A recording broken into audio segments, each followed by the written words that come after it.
they got a high status in the community. It's just because you get on with them, you like them, and they like you. And so I think lots of times we hear these things about products about being child friendly or pet friendly. So how about being myself friendly?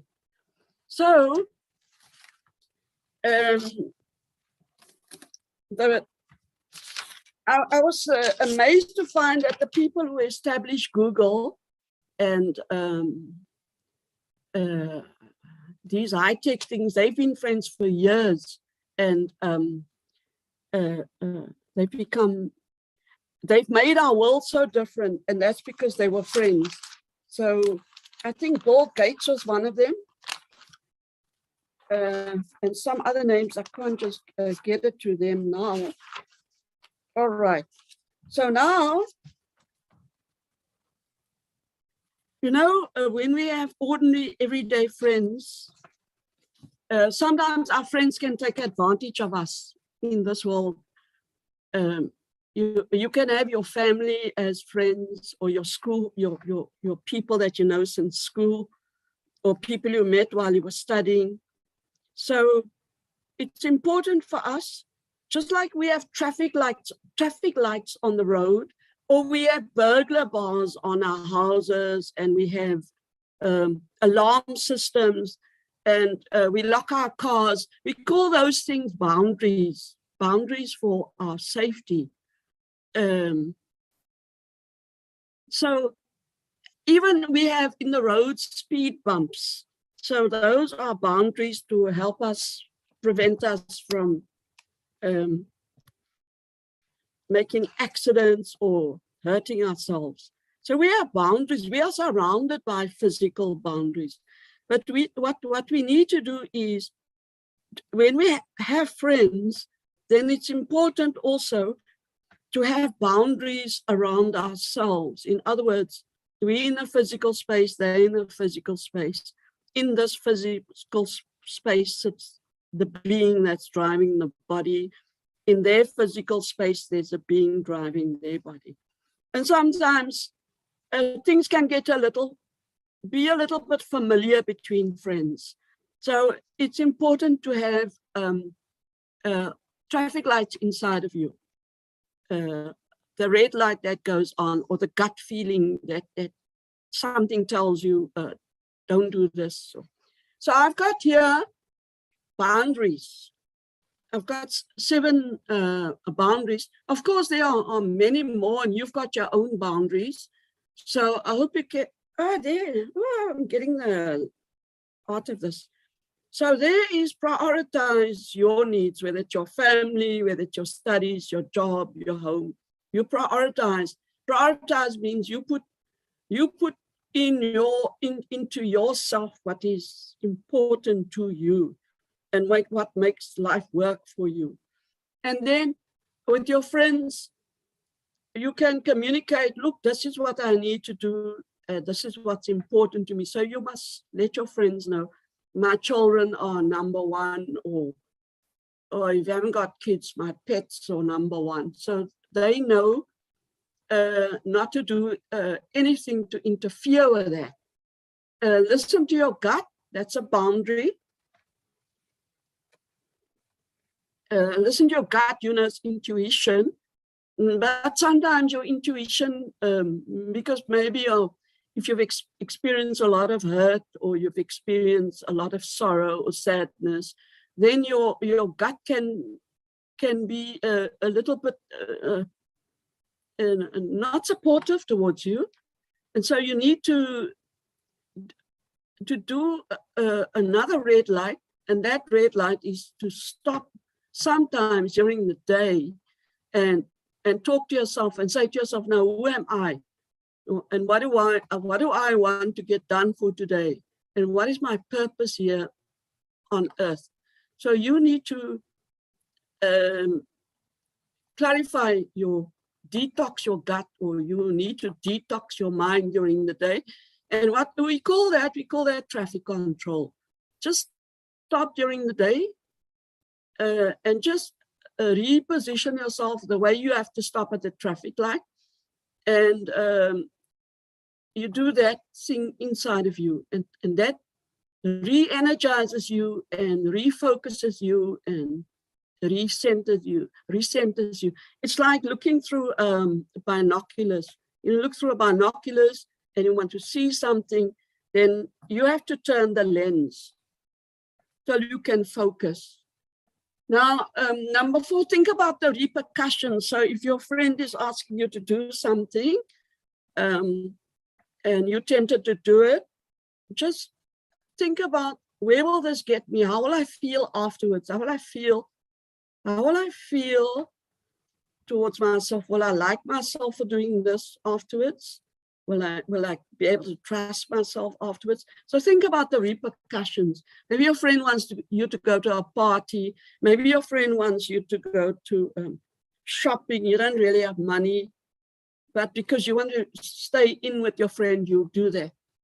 Number 5, do what makes you feel good. So your friend maybe wants to do something, your family wants to do something, you don't want to do it, then tell them. Because you're not going to like yourself when you compromise. Number 6, you can offer an alternative. So these are boundaries inside of you. This is what I'm prepared to do. This is what I'm not prepared to do. Number 7, be direct and firm. Don't get swayed. So be honest, be strong. Have some respect for yourself. Keep your dignity. So those are boundaries that we have with other people, with family, with other people, with our best friends.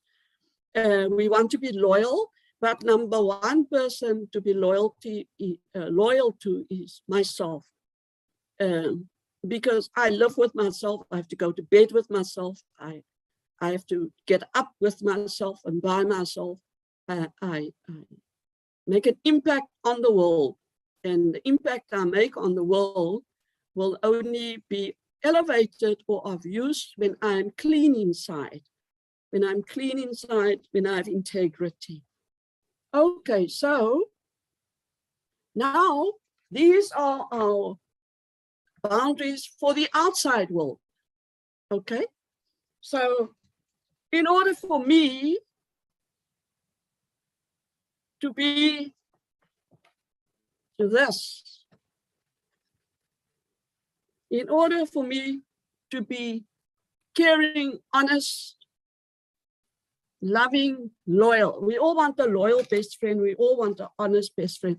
But no matter how much money you have or how far you travel in the world, sorry, I'm watching the time here, you will not find somebody perfect.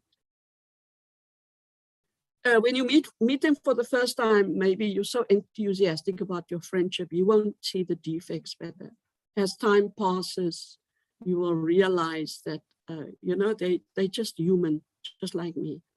So how about me becoming my own best friend? How about me becoming my own best friend? Because when I'm the best for me, then I will become the best for you. Because I then have an attitude of bestness. I have an attitude of, I can trust myself. I don't sell myself. I don't compromise myself. I have an attitude of, I'm reliable, I'm dependable, because I can rely on myself. When I do something, I do it. I don't have the intention of hurting you. I don't have the intention of a hidden agenda. I'm doing this for you, my friend, not because I want to get something out of you. I'm just doing this because I have this tremendous power inside of me. And that power, one of those powers is I have the power of tolerance. So whatever happens in my life, I can deal with. And because I can deal with myself, when it comes to my relationship with you, then you get the fruit of that. And I generate that accepting you and accommodating you in my life without anything leaving from me, without me emptying. So now I'm going to tell you that we operate from who we are. We operate from up here, the inner being. We operate from our spiritual identity. We operate from the knowledge that we are eternal spirits and that our real nature is that of love and forgiveness and kindness and peace and support and generosity. So become basically from a place of goodness, but because we have neglected ourselves spiritually, we've gone over our internal red lights, we can become vulnerable to friends. We become vulnerable to ourselves. So what we have to do is we have to restore ourselves. Just like your car gets a service or machine breaks in your house, you have to fix it. We have to fix ourselves continuously. And we do this through sitting still every day at a certain time, doing spiritual study, and re-energizing ourselves. So this recharging that we go through comes from the divine source. And the divine source you know about, because this is the very reason why you're sitting here, is because you're already at a spiritual realization that there's more to life than what you've been experiencing so far. And that there is something beyond all of this that I'm having in this world. There's something beyond my looks. I look into the mirror. There's something beyond my possessions. There's something beyond my ideas, my ideals, my ambitions.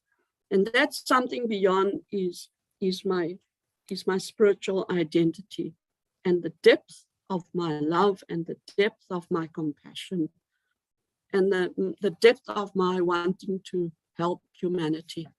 And so what we do is what you are doing now. We pay attention to this inner being through listening to spiritual knowledge, through practicing spirituality, through talking to ourselves every day, through linking to God, through quiet time, what we call meditation, where we reorientate ourselves to our higher self. So now I'm going to read Daddy's book,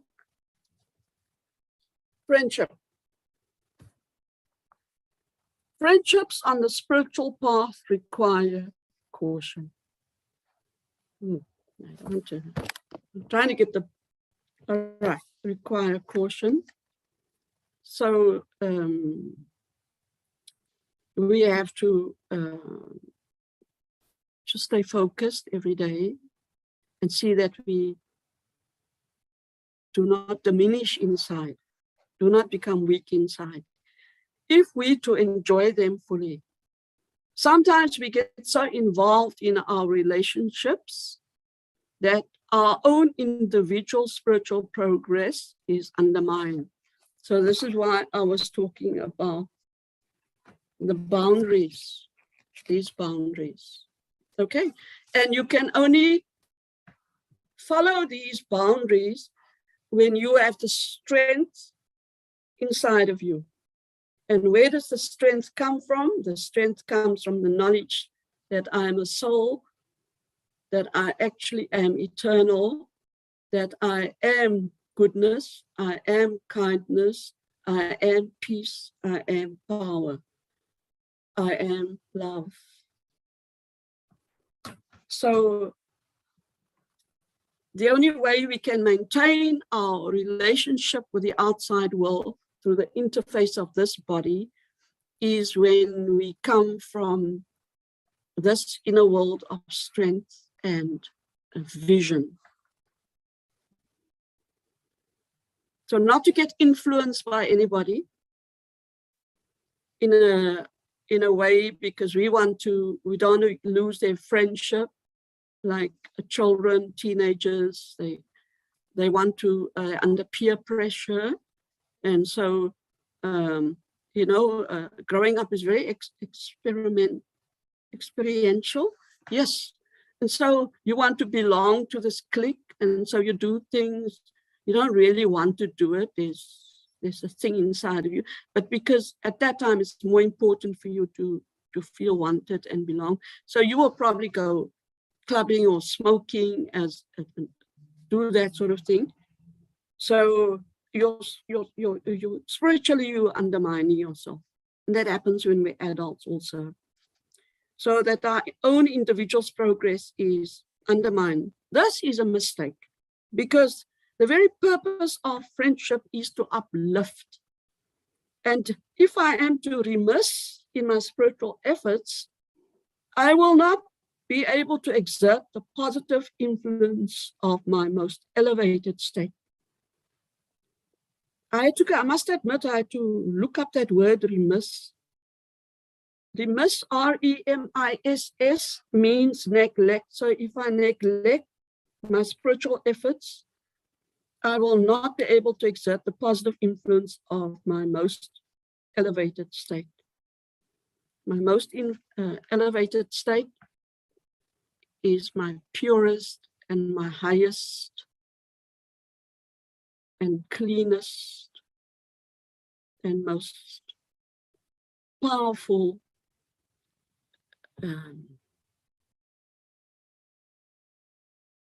DNA, which I express to the world. I'm actually a trustee of everybody. I'm a visitor on this planet, a spiritual visitor. I've come here to play a role, and one of the roles I play is that of being a friend. That doesn't determine my identity. It's good to have friends, because I discovered during COVID that I became very lonely. I live by myself, and being in solitude was challenging for me. And I was forced to find myself internally. I was forced to admit, yes, this knowledge is true. The only comfort I'm getting is from God, from realizing who I am. So I had to become my own best friend. And so I realized, I feel like this, how do other people feel? Who in maybe lesser physical comfort, who's had experienced losses in their family. So now because I've touched on elevated feelings, I've now discovered that to be the best friend, you have to become the best friend to yourself and the best friend to the world. You can have friends, but when you elevate it or when you're full, then all of us are in a brotherhood, and it's like the whole world becomes like your family. You feel this affection, not affection. You feel this camaraderie, or you feel this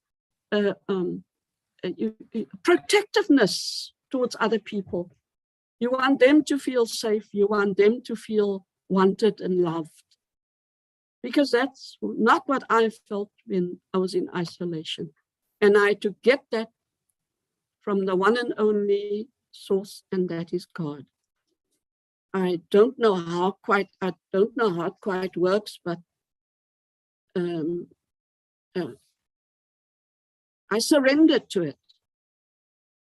And I feel that no matter what happens to me, I do have my moments where I fall down because I've got a sick relative, but I realize that I and you and me and whatever, we all have strength inside of us.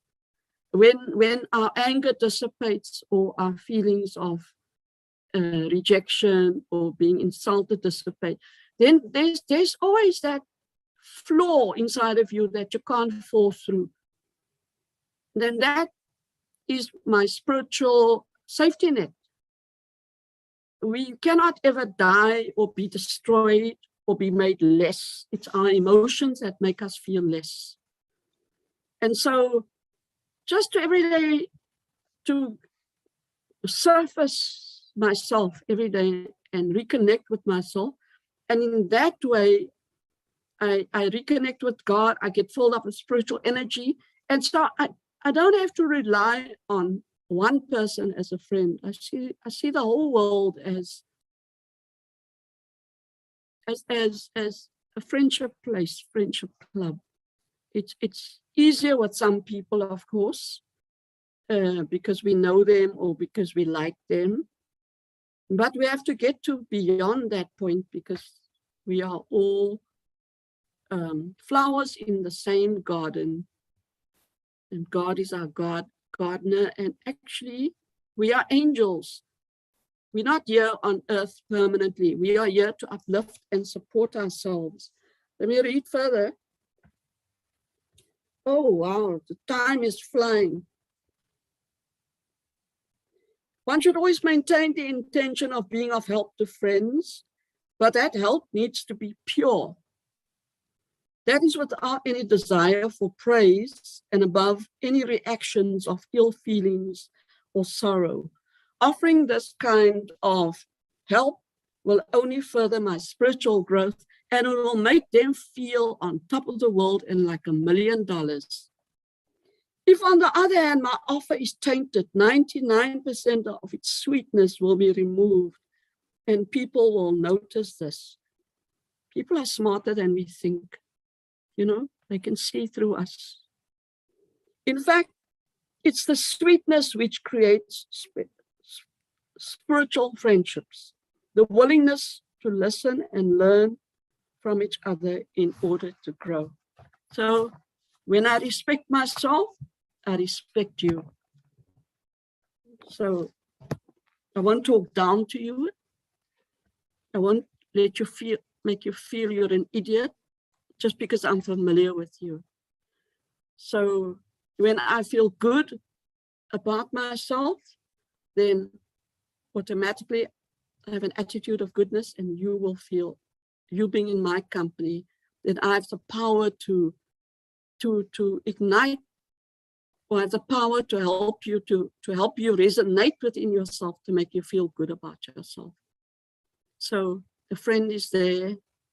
A friend in need is a friend indeed. So your friend is there to support you,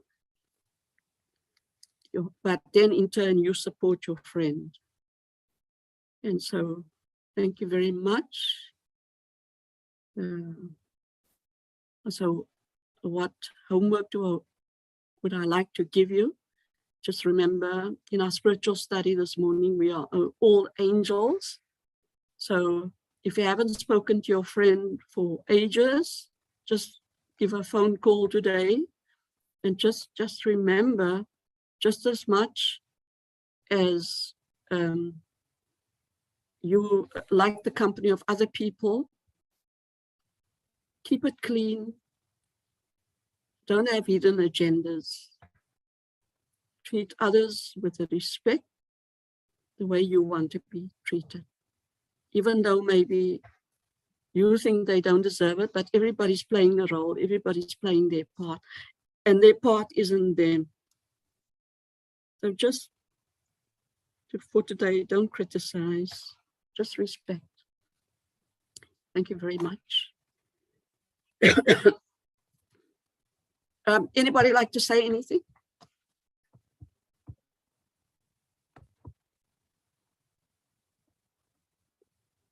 Very quiet on the Western Front. Thank you, Carol. That was great. Thank you, Sister Pratibha. Yeah, boundaries are important. Oh yeah, I forgot boundaries with money. Huh? Very important. We want to impress somebody, so we buy things. Okay. So now do a short meditation. Thank you. Brother Nitya, can you put on a Shiv Baba, please?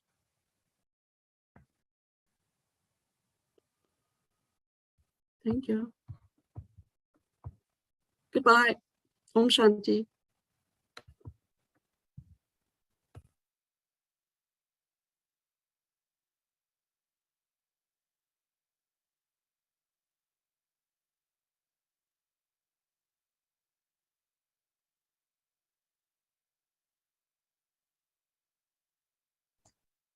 Carol, unmute for the meditation. So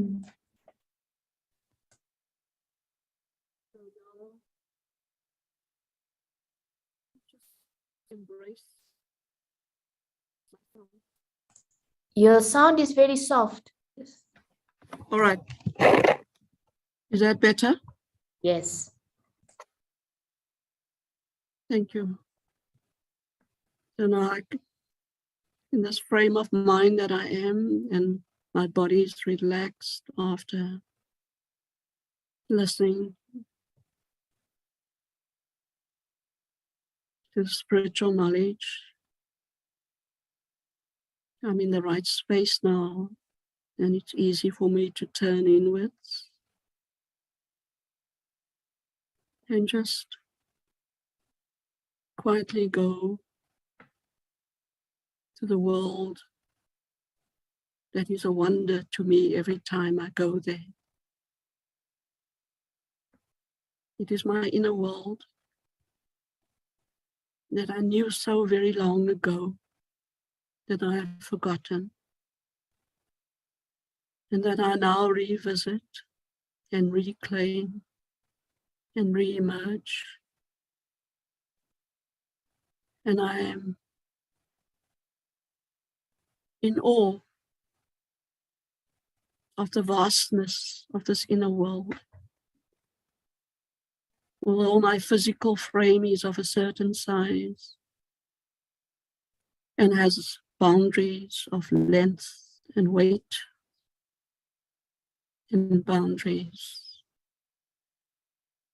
of abilities, physical abilities. In this inner spiritual world, there are no boundaries. I am vast, and there's no depth to me. There's no height to me. There's no width to me.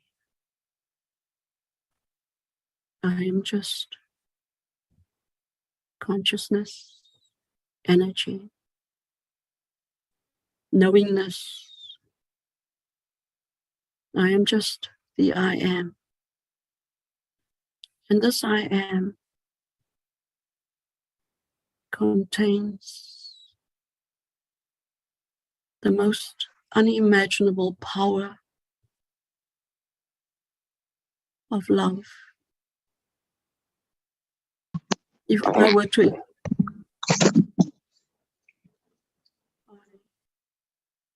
unleash myself,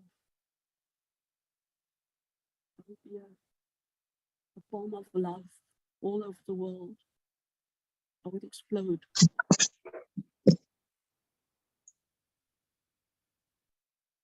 When I'm in contact with my inner world,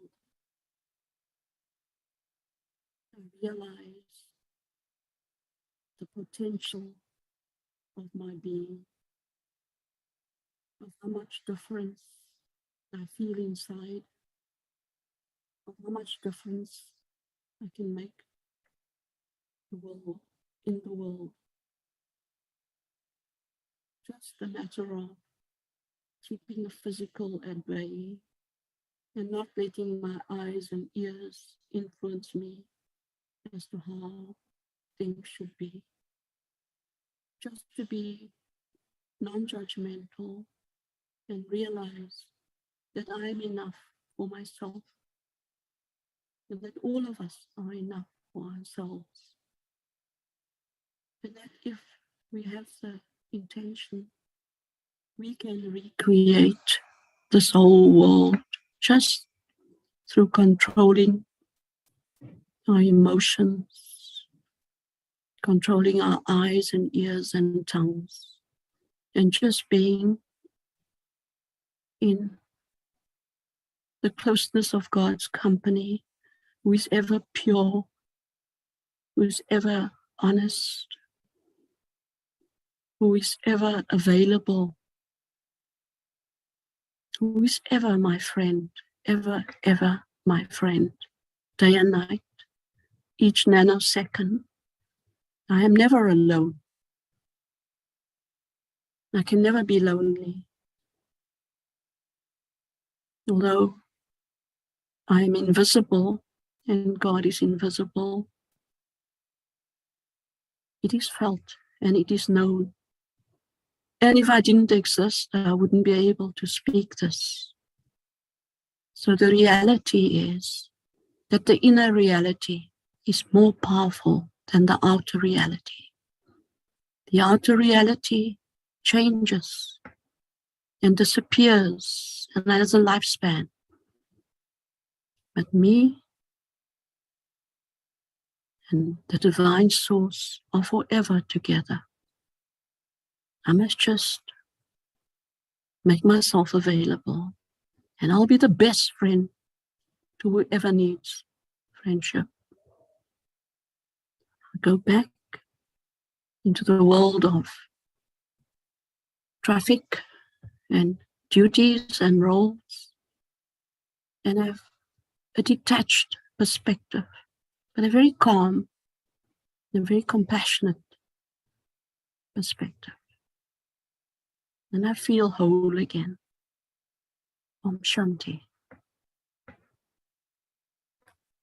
Goodbye.